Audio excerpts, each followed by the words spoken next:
Aujourd'hui, nous rendons hommage aux renégats du design automobile, ceux qui ont été oubliés par les podiums de la bonne conduite, mais qui restent gravés dans la mémoire de ceux qui voient au-delà de l'esthétique conventionnelle.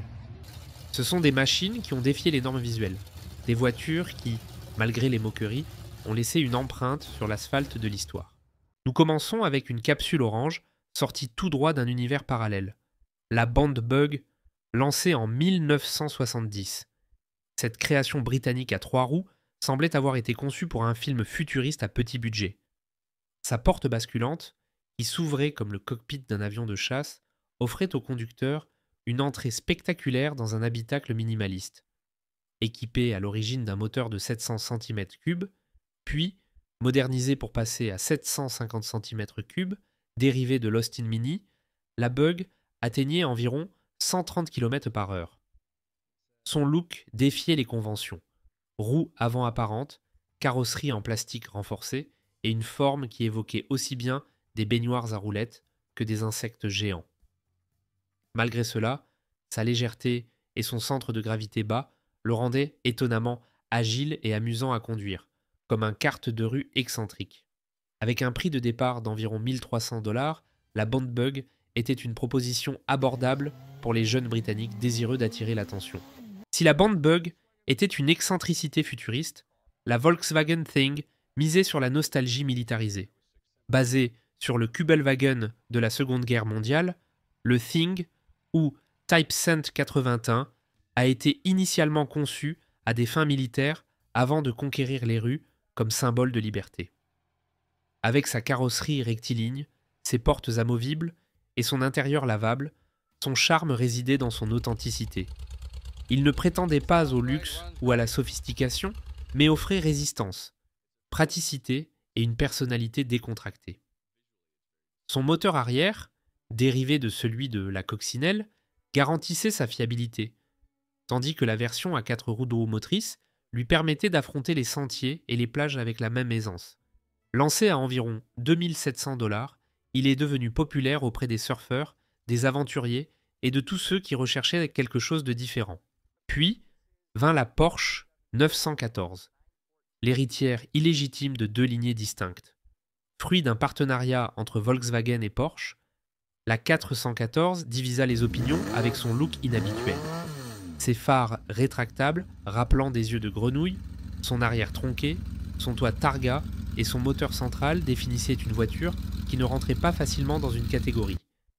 La version 9 114/6, avec son moteur flat six de 2 litres, offrait des performances respectables, tandis que la variante plus accessible était équipée d'un moteur flat four de 1700 cm3. Avec un prix de départ de 3500 $, elle attirait les jeunes qui rêvaient de la marque Porsche sans pouvoir s'offrir une 911. Pour certains, c'était une trahison. Pour d'autres, une révolution accessible. C'est ainsi que les années 70 ont commencé à redéfinir ce qui était mémorable dans le monde automobile. Toujours dans l'esprit de briser les attentes visuelles et fonctionnelles, nous avons franchi la frontière du conventionnel et sommes entrés dans l'ère électrique, en pleine décennie 1970. La Sebring Vanguard City Car est apparue comme un artefact du futur, compact, carré et conçu pour les villes, avec des roues des minuscules et une carrosserie en plastique qui semblait plus artisanale qu'industrielle. Avec une vitesse maximale d'un peu plus de 60 km/h et une autonomie variant entre 48 et 80 km, il était facile de le considérer comme une curiosité inoffensive. Mais son moteur électrique, alimenté par des batteries au plomb acide et rechargeable sur des prises d'osetta domestiques, était une révolution silencieuse. Avec un prix abordable, environ 3000 $, la City Car a trouvé son créneau. Plus de 4400 unités ont été vendues, et même après l'effondrement de Sebring Vanguard, la production a été poursuivie par Commuter Vehicles Inc., un véhicule qui, malgré toutes ses limites, a osé montrer la voie que nous suivons aujourd'hui. Peu après, issu de l'ingénierie canadienne, est arrivé le Bricklin SV1, une voiture dont le nom même reflétait sa mission. Safety Vehicle One. Mais la sécurité ne devait pas nécessairement être ennuyeuse. Le SV1 était équipé de portes à ouverture verticale, de type aile de mouette, rare en dehors de l'univers des supercars. Sa carrosserie, en résine acrylique imprégnée de fibres de verre, était une tentative d'allier forme et résistance. Mais elle s'est révélée fragile face à la production à grande échelle. Des problèmes électriques, des infiltrations et une finition douteuse ont miné la réputation d'un projet qui coûtait entre 7 et 10 000 $. Un prix élevé pour une voiture équipée d'un moteur V8 qui n'offrait que des performances moyennes. Les options provenaient de fournisseurs tels que AMC et Ford, et malgré une puissance raisonnable, l'ensemble manquait d'âme. Seuls 2154 exemplaires ont été produits avant la faillite de l'entreprise. Néanmoins, la SV reste un exemple ambitieux de ce que l'automobile aurait pu être. De retour au Royaume-Uni, nous trouvons une voiture qui est devenue à la fois une blague, un mème et une icône. La Reliant Robin, avec sa configuration à 3 roues, était autant une solution pour les taxes et les exigences en matière de permis de conduire qu'une invitation à la déséquilibre. Sa conception légère et étroite la rendait pratique et économique, avec un prix de départ d'environ 1 500 $, mais la rendait également susceptible de se renverser dans les virages les plus audacieux. Le moteur, initialement de 750 cm3, est passé à 850 cm3 et permettait d'atteindre des vitesses supérieures à 110 km/h. Fabriquée en fibre de verre, la Robin était résistante à la rouille et facile à réparer, ce qui a contribué à sa longue production qui a duré plus de 3 décennies. Sa présence récurrente dans des émissions telles que Top Gear et Mr Bean a consolidé son statut de l'une des voitures les plus caricaturales et les plus aimées de l'histoire britannique. Retourner aux États-Unis, dans les années 1970, c'est comme plonger dans un conflit identitaire automobile américain. Et aucune voiture ne représente mieux cette crise d'identité que la Mustang II, lancée en 1974. Après la crise pétrolière, les muscle cars sont devenus les méchantes. Et Ford a réagi en réduisant la taille et la puissance de son icône. La Mustang II était plus petite, plus légère et partageait sa base avec la controversée Ford Pinto. Elle était proposée avec une gamme de moteurs allant d'un modeste 4 cylindres à un V6, tous deux axés davantage sur l'économie que sur les sensations fortes. Avec un prix de départ d'environ 3 000 $, elle constituait une tentative délibérée d'adapter un symbole de liberté à une nouvelle ère de restrictions. Malgré les critiques, beaucoup y voyaient une trahison de l'héritage original, la Mustang II a été un succès commercial, permettant à la marque de survivre à une période sombre de l'industrie. Sans elle, la Mustang n'aurait peut-être pas survécu à la décennie. Alors que certaines voitures de l'époque recherchaient l'économie, d'autres plongeaient dans l'exagération absolue. La Stutz Black Hawk, lancée en 1971, était un monument sur roue. Créée par le légendaire designer Virgil Exner, la Black Hawk était une ode au luxe baroque. Avec son capot incroyablement long, ses ailes exagérées et son chrome à profusion, elle semblait être la réincarnation des grandes voitures de tourisme des années 30. Construite à la main en Italie par Carrozzeria Padan, la voiture arborait un intérieur digne d'un palais. Des panneaux de bois centenaires, du cuir, cousu main, des détails dorés et des tapis dignes d'un salon noble. Elle coûtait, lorsqu'elle était personnalisée, jusqu'à 33 000 $, soit plus de 200 000 $ actuels. C'était la voiture d'Elvis Presley, de Frank Sinatra et de Lucille Ball. Un symbole de statut social dont on n'avait pas honte de s'afficher. Mais son exubérance visuelle en faisait la cible de moqueries, beaucoup y voyant une exagération qui frôlait le kitsch. Pendant ce temps, de l'autre côté du Pacifique, une voiture modeste et carrée changeait silencieusement la perception des Japonais aux États-Unis. La Subaru Wagon ressemblait à un grille-pain motorisé, avec son design carré, sa suspension surélevée et son look peu sportif. Mais elle cachait un cœur innovant. Un moteur boxer à 4 cylindres, avec des cylindres opposés horizontalement, offrant un centre de gravité bas et une bonne maniabilité. Elle était l'un des premiers véhicules à 4 roues motrices disponibles au grand public, ce qui lui a valu un grand succès dans les régions enneigées, boueuses et accidentées.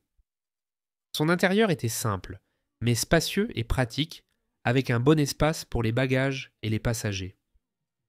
Avec un prix de base d'environ 3 500 $, il offrait robustesse, économie et polyvalence.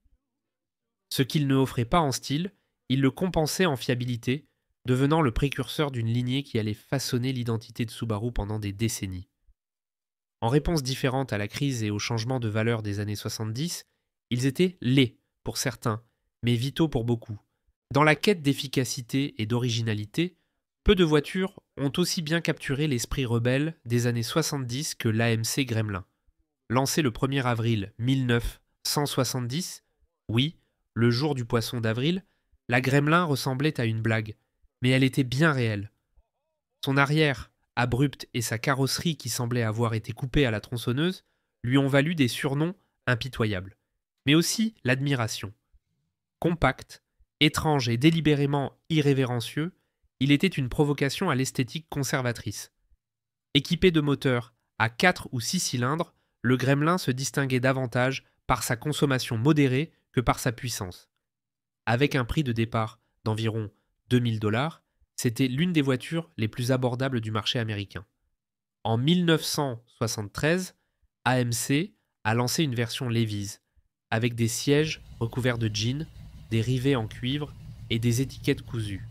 C'était une voiture qui n'avait pas honte d'être différente, elle en était fière. Et le public a répondu présent. La Gremlin est devenue un symbole culte de la contre-culture automobile américaine. À la même époque, Datsun tentait de trouver son identité sur le marché américain très concurrentiel. Et parmi des succès tels que la 240Z, apparut la 200 SX, un coupé qui se voulait sportif, mais qui trébucha devant le miroir. Son capot long et son arrière court étaient dans la tendance de l'époque, mais le résultat final semblait déplacé, avec une calandre que beaucoup comparaient à un rasoir électrique ou à un gaufrier. Équipé d'un moteur 4 cylindres et d'une boîte manuelle à 5 vitesses, ses performances étaient nées correctes, mais sans plus. Sa particularité résidait dans son confort. Il offrait un intérieur étonnamment luxueux pour sa catégorie et était équipé d'éléments rares à l'époque, tels qu'un toit tip-top et une horloge numérique. Avec un prix de départ d'environ 8000 $, c'était une proposition audacieuse qui tentait d'équilibrer sportivité et accessibilité. Mais son design n'a pas résisté à l'épreuve du temps, et on se souvient davantage de ses bizarreries que de ses qualités techniques. Puis vint la Plymouth Volare, lancée en 1976, une voiture qui tentait de plaire à tout le monde et qui, ce faisant, n'enthousiasmait personne. Sa carrosserie bulbeuse, avec des lignes courbes rappelant un marshmallow fondu et une calandre qui donnait à la voiture une expression perpétuellement maussade, en ont fait une cible facile pour les moqueries. Mais la Volare avait ses mérites. Elle était disponible en plusieurs carrosseries, coupé, berline, break, et proposait des moteurs V6 et V8 fiables. Son intérieur était confortable pour l'époque, avec un espace intérieur généreux et des finitions correctes. Avec un prix de départ d'environ 3000 $, c'était un choix pratique pour les familles et les conducteurs qui privilégiaient l'économie et la robustesse.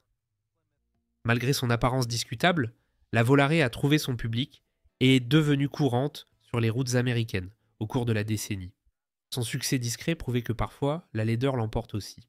Lorsque Ford a lancé la Pinto en 1971, son intention était claire, lutter contre la vague croissante de sous-compacts importés avec une voiture petite, bon marché et facile à produire. Le style était basique, presque générique, avec des lignes droites, des proportions simplifiées et l'absence de tout ornement pouvant indiquer le luxe ou l'audace. L'accent était mis sur la fonctionnalité et elle était au rendez-vous.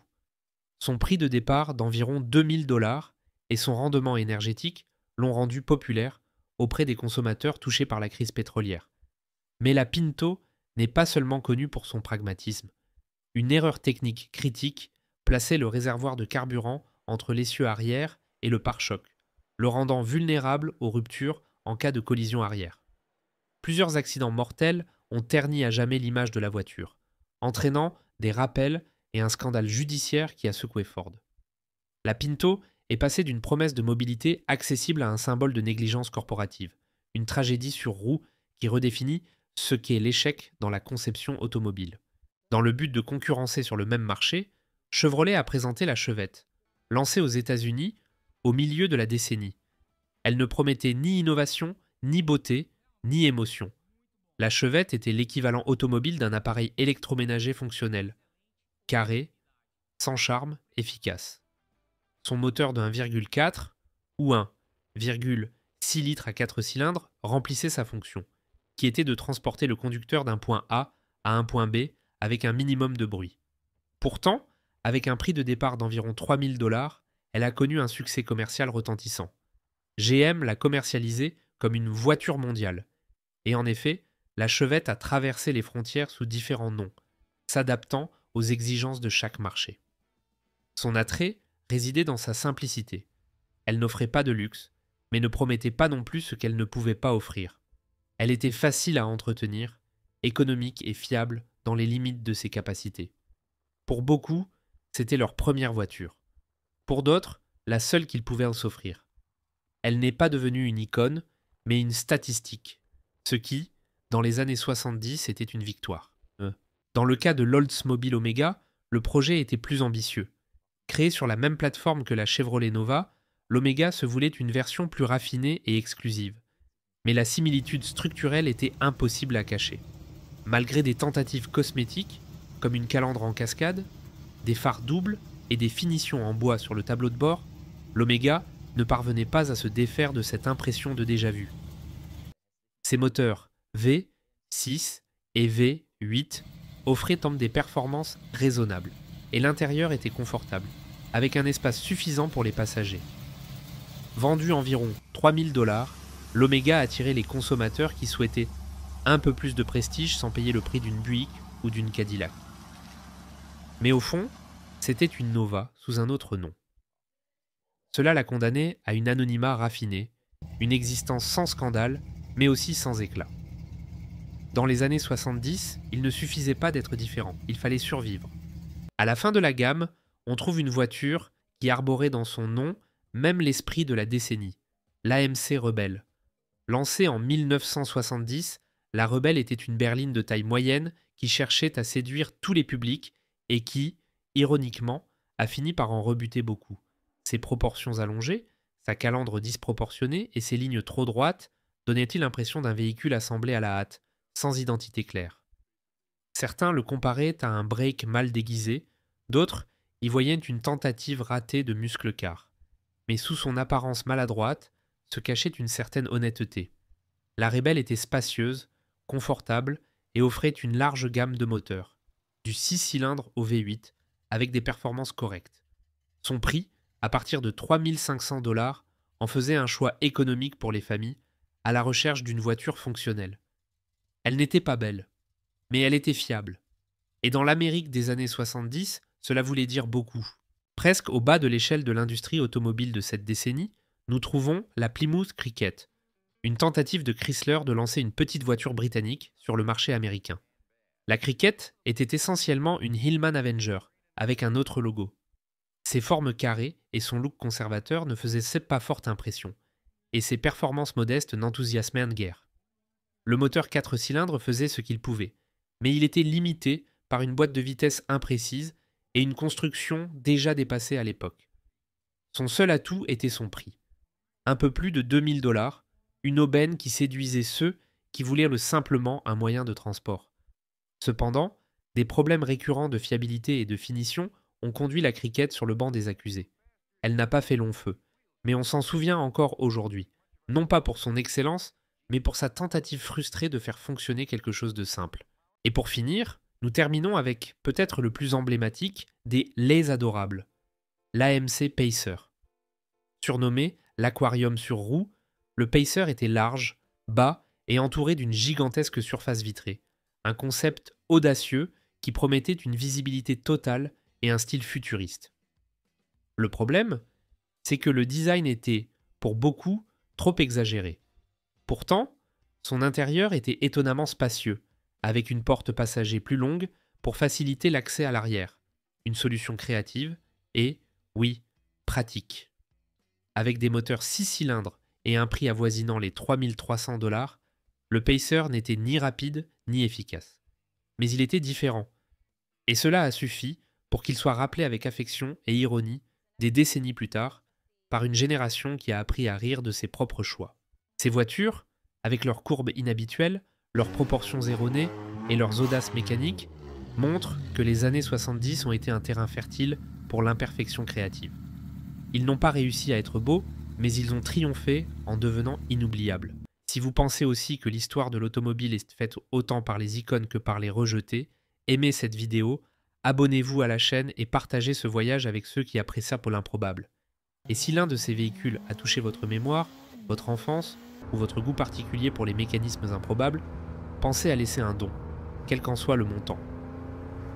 Comme ces voitures nous l'ont prouvé, même les vilains petits canards méritent leur place dans le garage de l'histoire.